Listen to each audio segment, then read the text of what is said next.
அடிப்படையில் மண்ணை மாத்திட்டீங்கன்னா சார் சொல்ற விஷயம் புரியுதுல, மண்ணை மாத்திட்டா வளையறது எப்படி வளையுங்க? ஒரு 40 வருஷத்துக்கு முன்னாடி நமக்கு எப்படி ஒரு ஆரோக்கியமான ஒரு உணவு கிடைச்சதோ அந்த உணவு திரும்ப கிடைக்கும். அதுக்கு உண்டான ஆராய்ச்சியில நம்ம ரைட் ஒன்று இறங்கியிருக்காங்க. எனக்கு தெரிஞ்சு அதிகபட்சம் 6 மாசத்துல அந்த ப்ராடக்ட் வந்துடும். சரிங்களா? மண்ணை இழந்தீங்கன்னா மண்புழு வரும். அப்படி ஒரு ப்ராடக்ட் அடுத்து நமக்கு வரப்போகுது. அப்ப எவ்வளவு சந்தோஷமா இருக்கு இந்த விவசாயிகளுக்கு. கிட்டத்தட்ட கெமிக்கல் போட்டு போட்டு போட்டு போட்டு டோட்டலா மண்ணு காலி ஆயிடுச்சு. அப்ப ஒவ்வொரு துறையா நம்ம கால் வைக்க போறோம். ஏன்னா நம்ம வேற யாரும் டூப்ளிகேட் பண்ண முடியாது, நம்மகிட்ட கையில் இருக்கு. நான் இவ்வளவு நேரம் இதை பத்தி ரா மெட்டீரியல் பத்தி பேசினேன். இது உங்க உடம்பு பத்தி நம்ம பேசலாம். அப்ப நம்ம உடம்பு எதனால இருக்கு கேட்டீங்கன்னா, எலும்பு மண்டலம், தசை மண்டலம், நரம்பு மண்டலம், உள்ள இருக்கக்கூடிய ஆர்கன் கூட உடம்பு, இதெல்லாம் சேர்ந்துதான் நம்ம. இது என்னன்னு கேட்டீங்கன்னா, இது கோடிக்கணக்கான அணுக்களால் உருவானது. அணுக்களோட கட்டமைப்பு திசு, திசுவோட கட்டமைப்பு டிரில்லியன் கணக்கான உயிரணு. ஒரே ஒரு அளவுல உயிரானோம். நம்ம அப்பா இருந்து வரக்கூடிய ஒரே ஒரு உயிரணு, நம்ம அம்மா இருக்கக்கூடிய ஒரே ஒரு அளவு உயிரானவங்க இன்னைக்கு டிரில்லியன் கணக்கான அணுக்கள்ல நம்ம இன்னைக்கு மனிதனா உட்கார்ந்து இருக்கோம். அப்ப அந்த ஒரு அணு இன்னைக்கு கோடிக்கணக்கான இன்னைக்கு மாறிடுச்சு. அப்போ அடிப்படையில எங்க பிரச்சனை அப்படின்னு கேட்டீங்கன்னா, இந்த அணுவுல பிரச்சனை ஏற்பட்டா இங்க நம்மளுடைய ஆர்கன்ல இங்க செல்லு ப்ராப்ளம் ஆகுது. செல்லு பிரச்சனை ஏற்பட்டா திசுல பிரச்சனை ஆகுது. திசுல பிரச்சனை ஏற்பட்டா ஆர்கன்ல ப்ராப்ளம் ஆகுது. ஆர்கன்ல ப்ராப்ளம் ஆச்சுன்னா ஆர்கன் சிஸ்டத்துல ப்ராப்ளம் ஆகுது. ஆர்கன் சிஸ்டம்ங்கிறது வந்து நம்ம உள்ளூருக்குள்ள ஈர்க்கக்கூடிய தன்மை. இதை நம்மளால மாற்ற முடியாது, மாத்திட்டுமே 120 வருடம் வாழ்வதற்குண்டான வல்லமை இருக்குது நம்முடைய ஹார்ட்டுக்கு, லிவருக்கு, கிட்னிக்கு, பிரெயினுக்கு. இதெல்லாம் காலி பண்ணியாச்சு. 45 வயசுல லிவர் டேமேஜ் ஆகி படுத்திருக்காங்க. சர்ஜரி பண்ணாலும் காப்பாற்ற முடியாது. நம்ம உடம்புல கூடிய 10 பித்தப்பை 120 வருஷம் அது உயிரோட இருக்கு. இன்னைக்கு பித்தப்பை ரிமூவ் பண்ணிடுறோம். நம்ம உயிரோடவே நம்ம உடம்போட ஒட்டி இருக்கக்கூடிய கர்ப்பப்பை 40 வயசுல எடுத்து உட்கார்ந்துருக்குமே. 40 வயசுக்கு மேல நீங்க கர்ப்பப்பை இல்லாத பெண்கள் அதிகமா இருக்காங்க. எப்படி இந்த நிலை உருவாச்சு அப்படின்னா, இங்க இருக்கக்கூடிய சில நம்முடைய தவறுகள் தான். ஏன்னா எடுக்கக்கூடிய உணவுல எல்லாமே பொலிசன் தான். நம்ம எடுக்கக்கூடிய நம்ம உயிர் வாழ்றதுக்கு என்னென்னலாம் வேணும்? சாப்பாடு வேணும், தண்ணி வேணும், காற்று வேணும், சூரிய வெளிச்சம் வேணும். இது 4ம் இன்னைக்கு சரியா இருக்கான்னு பாத்தீங்கன்னா இல்ல. உணவு எடுத்துக்காங்க, எல்லாம் கெமிக்கல். தண்ணி எடுத்துக்காங்க, ஆர்ஓ வாட்டர் இல்லாத வீடு எங்க இருக்குன்னா ரொம்ப ஆச்சரியமா கை தூக்குவீங்க. எல்லாமே அதை மாட்டியாச்சு. வீட்டுல ஆர்வம் மாட்டிருப்போம், அது நம்ம வேலை செய்யக்கூடிய ஆர்வ வாட்டர் இருக்கு. அது ஆரோக்கியமானதான் எல்லாத்துக்குமே தெரியும், ஆரோக்கியமானது அல்ல. ஏன்னா அதுல கூடிய ஆர்வம் ப்ராசஸ் பண்றப்போ அதுல கூடிய நுண்சத்துக்கள் எல்லாமே போயிருது.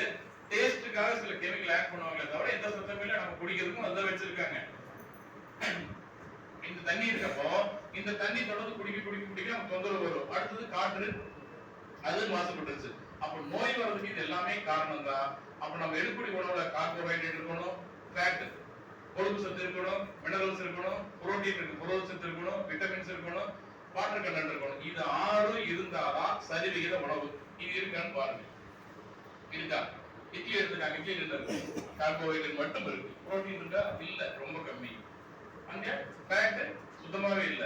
இந்த மாதிரி நீங்க எடுக்கக்கூடிய ஒவ்வொரு உணவா நீங்க செக் பண்ணி பாத்தீங்கன்னா சரிவிகித உணவு நம்ம செல்லுக்கு கொடுக்கறதுல இந்த செல் ஆரோக்கியமா இருக்கணும் அப்படின்னா இது எல்லாமே தேவை.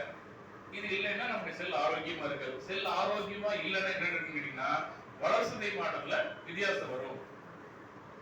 வளர்சிதை மாற்றத்துல வித்தியாசம் வரப்ப என்ன நடக்கும் அப்படின்னு கேட்டீங்கன்னா, நம்ம ரத்தம் வந்து pH லெவல் லோ ஆயிடும். அதாவது அமிலத்தன்மைக்கு போயிடும். காரத்தன்மைக்கு வந்தா ஹெல்த் ஆரோக்கியம், அமிலத்தன்மைக்கு வந்தா நோய். நம்ம ரத்தத்தோட pH எவ்வளவு இருக்கு? 7.4.